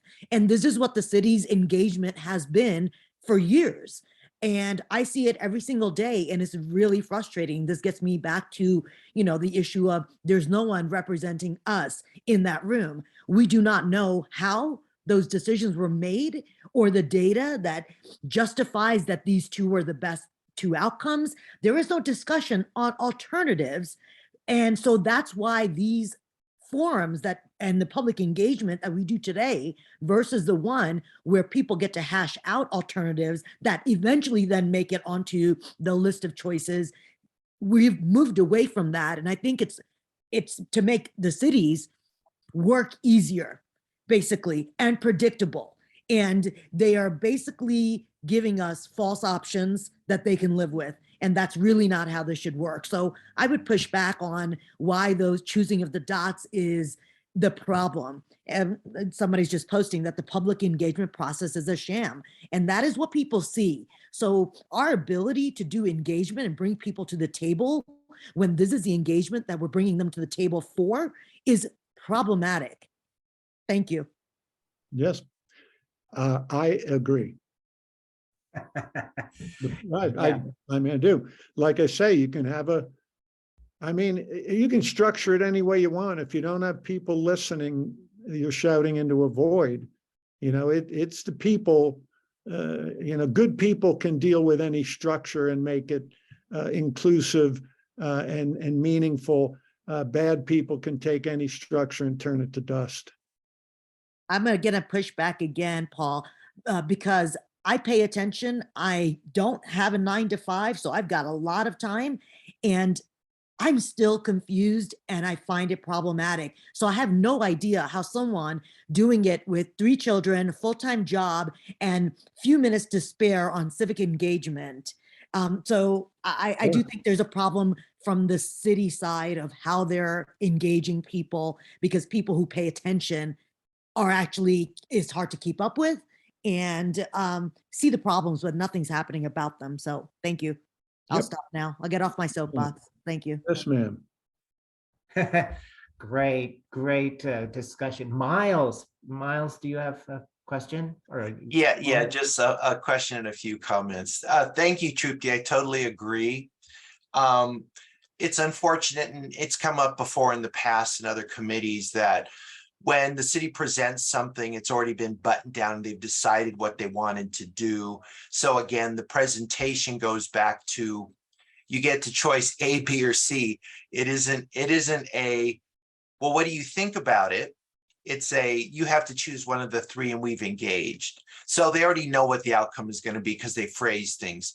Now, the other comment I'll make is, when I look at the city plans and the presentations of what they're proposing to do, most of the time, actually, it's a scenario of, it's like with the BRT. Oh, it's going to be great. It's going to shave 5 minutes off, and here's what we're going to do. But what I never hear is a critical analysis, like even of a zoning change. okay, with the zoning, this zoning change is going to allow more construction, or it's going to allow multifamily and single family. So what's the analysis? What's the impact going to be? You're taking something down. What's being taken down? What part of the city will this be impacting? We get no critical analysis of, there's always good points and bad points to anything.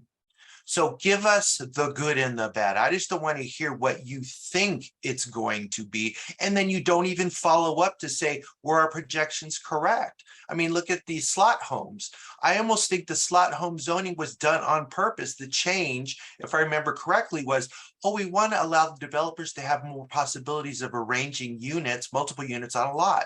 Well, then it was quite successful what they did to allow the slot homes to be built. And it's almost like, was that CPD's purpose to change the zoning to allow that type of construction, and then city council had to fix it 2 years later. So it makes me wonder, we're getting no critical analysis. There's also no, so what were the repercussions for CPD doing that?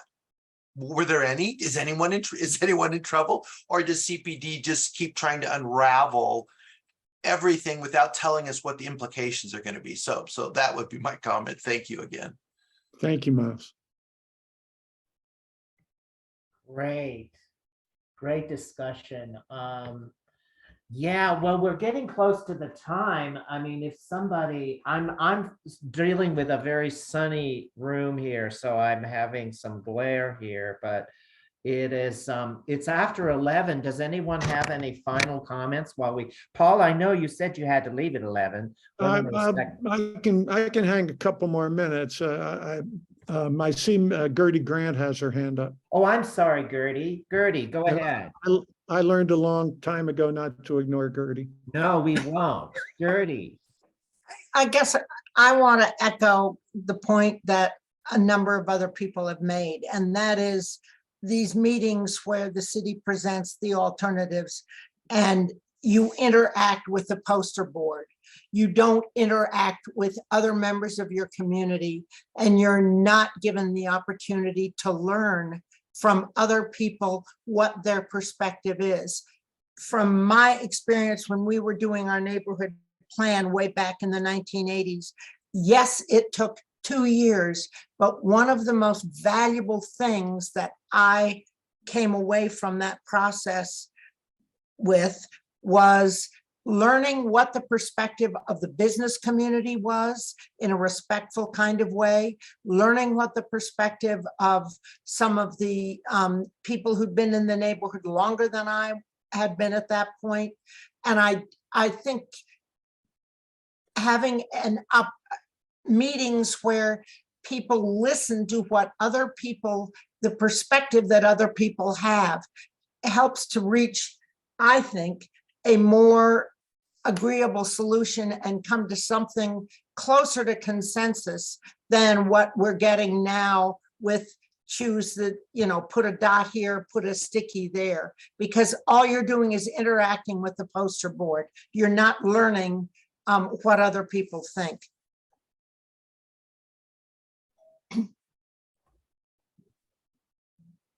Paul, I say amen, Gertie.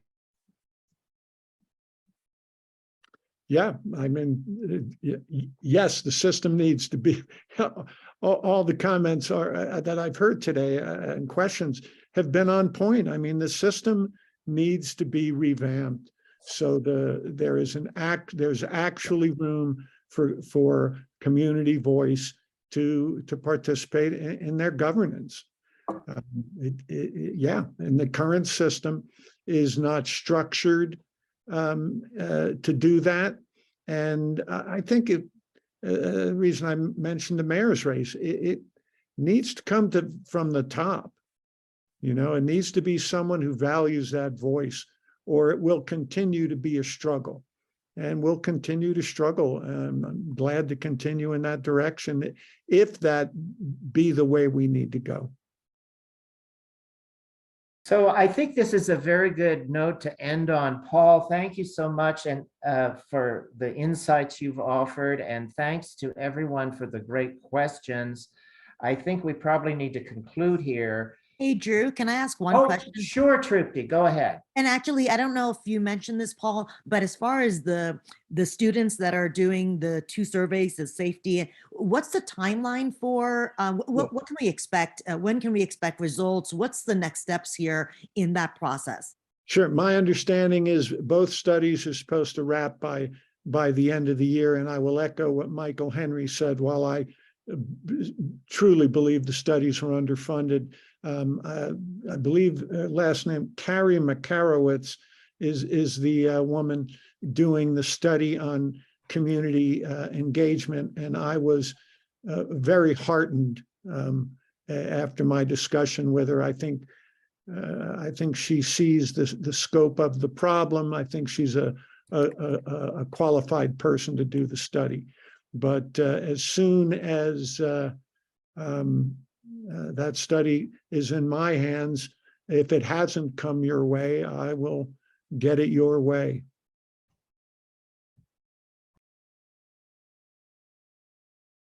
I can't hear you, Drew.